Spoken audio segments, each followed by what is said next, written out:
नमस्कार दोस्तों, स्वागत है आपका अपने YouTube चैनल श्री शिव ज्योतिष केंद्र में। आज हम बात करेंगे एक ऐसे राजयोग के बारे में जो कि बहुत ही फेमस राजयोग है और बहुत ही रेयर कम कुंडलियों में देखने को मिलता है। यह है नीच भंग राजयोग। तो आज हम बात करेंगे मंगल के नीच भंग राजयोग के बारे में। मंगल यानी मार्स के नीच भंग राजयोग जन्म कुंडली में कैसे बनता है, इस बारे में आज हम चर्चा करेंगे। तो पहले मैं आपको बताता हूं कि नीच भंग राजयोग क्या होता है। उसके बाद मैं आपको बताऊंगा कि नीच भंग राजयोग के क्या फ़ायदे होते हैं, और उसके बाद मैं आपको लाइव प्रैक्टिकली जन्म कुंडली में दिखाऊंगा कि नीच भंग राजयोग बनता कैसे है मंगल का। आप अगर एस्ट्रोलॉजिस्ट नहीं भी हैं तो भी आप बहुत ही इजीली अपनी कुंडली में देख सकते हैं कि मेरी जन्म कुंडली में मंगल का नीच भंग हो रहा है या नहीं हो रहा है। तो सबसे पहले मैं आपको बताता हूं कि नीच भंग राजयोग का मतलब क्या है।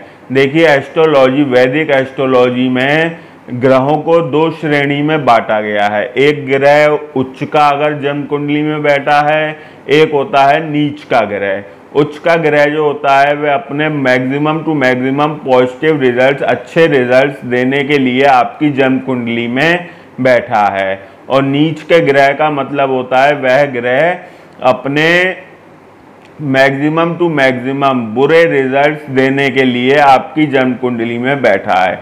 जब किसी ग्रह का नीच भंग हो जाता है, मतलब उसका जो नीचपन था ग्रह का वह खत्म हो जाता है, तो वह ग्रह उच्च के ग्रह के समान अपना फल देता है। जब उस ग्रह की महादशा अंतर्दशा आती है तो ऐसे में आपको बहुत ही ज़्यादा पॉजिटिव रिजल्ट्स मिलते हैं। तो मंगल का नीच ग्रह नीच भंग राजयोग होता है। मंगल जो होते हैं कर्क राशि में नीच के माने गए हैं। कर्क राशि राशियों की श्रेणी में चौथी राशि है। मतलब जहां आपकी जन्म कुंडली में 4 नंबर लिखा है और वहां अगर मंगल बैठे हुए हैं तो वह ग्रह नीच के माने जाएंगे। तो नीच भंग राजयोग का बेनिफिट्स क्या होते हैं यह मैं आपको बताता हूँ। नीच भंग राजयोग का बेनिफिट्स मंगल का अगर है तो मंगल हमारे शरीर में जो ब्लड चलता है, जो हमारे शरीर में खून होता है, उसका संबंध मंगल से होता है। इसके अलावा अगर किसी व्यक्ति के लग्न में यानी जन्म कुंडली के पहले भाव में ही नीच भंग राजयोग हो रहा है मंगल का, तो ऐसे में उस व्यक्ति के अंदर ऊर्जा, उस बंदी के अंदर जो उसकी शक्ति होगी, उसके अंदर जो पावर होगी वह बहुत ज़्यादा होगी। जैसे नरेंद्र मोदी जी की जन्म कुंडली में लग्न में नीच भंग हो रहा है मंगल का, तो न चंद्र का नीच भंग हो रहा है उनकी जन्म कुंडली, लेकिन हो लग्न में रहा है। तो ऐसे व्यक्ति के अंदर ऊर्जा का अपार स्रोत रहता है। उसके अंदर जो शक्ति होती है, किसी काम करने की ऊर्जा जो होती है वह अनंत बहुत ज़्यादा होती है। ऐसा व्यक्ति जो फिजिकली रूप से होता है, शारीरिक रूप से बहुत ज़्यादा मजबूत होता है, बहुत ज़्यादा ताकतवर होता है। ऐसे लोग जितने बॉडी बिल्डर्स होते हैं या जिम करने वाले लोग होते हैं, ये सब, इस सब का संबंध जो होता है मंगल से होता है।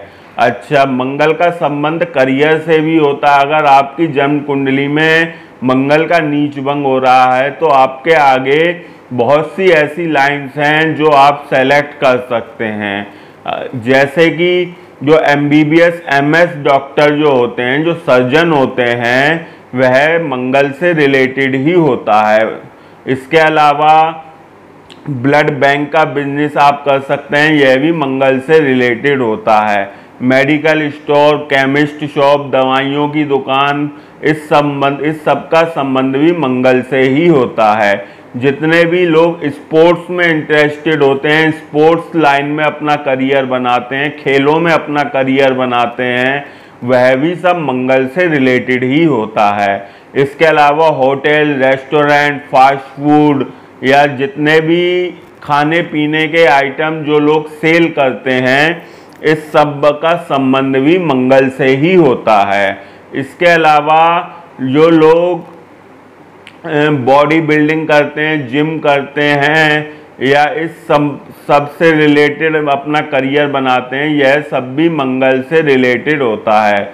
स्पोर्ट्स, खेल जो होते हैं, जितने भी एथलीट्स हो गए या किसी भी प्रकार का खेल हो गया, इस सब का में करियर बनाने के संबंध जो होता है वह मंगल से ही होता है। इसके अलावा जितने भी कोई भी ऐसा काम, ऐसा करियर जिसमें शारीरिक परिश्रम अधिक होता हो, एक होता है मानसिक परिश्रम, जैसे बैंकिंग जॉब है एक, उसमें मानसिक परिश्रम है, दिमाग से आपको बस कंप्यूटराइज काम करना है, इस चीज़ की आपको सैलरी मिलती है। एक होता है शारीरिक परिश्रम, जिसमें आप मेहनत कर रहे हैं, अपने शरीर से परिश्रम कर रहे हैं, उसका आपको वेतन मिल रहा है या सैलरी मिल रही है या आपका खुद ऑनर है उस चीज़ के। इस सब का संबंध जो होता है वह मंगल से ही होता है। तो मैं जन्म कुंडली में आपको दिखाता हूं कि मंगल का नीच भंग कैसे होता है, यह मैंने आपको बेनिफिट्स बता दिए। तो आपके सामने एक ये हमने लग्न कुंडली बनाई हुई है।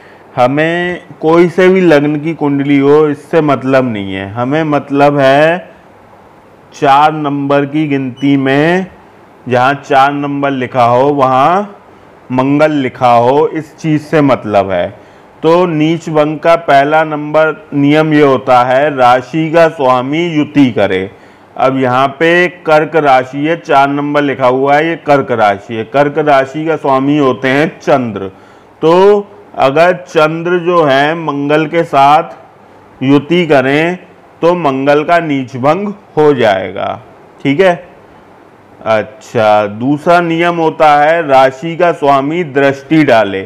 अब चंद्र दृष्टि कहाँ से डालेंगे? अगर चंद्र यहाँ पर बैठे हों, चंद्र की 7वीं दृष्टि होती है, तो गिन लीजिए 1 2 3 4 5 6 7, ये 7वां घर हो गया। 7वें घर से अगर चंद्र मंगल पर दृष्टि डाल रहा है तो मंगल का नीच भंग हो जाएगा।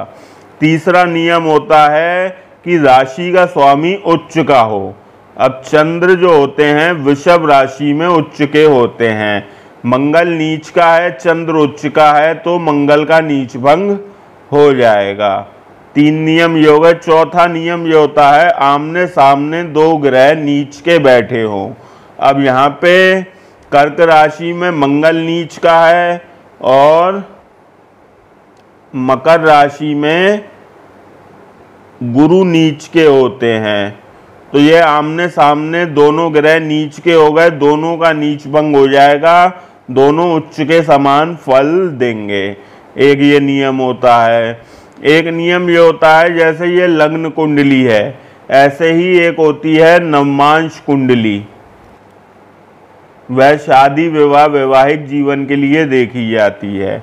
तो नियम ये होता है कि अगर लग्न कुंडली में कोई ग्रह उच्च का है और वो नीच का है, अगर लग्न कुंडली में कोई ग्रह नीच का है और नवमांश कुंडली में वह ग्रह उच्च का है, तो उसका नीच भंग हो जाता है। कैसे?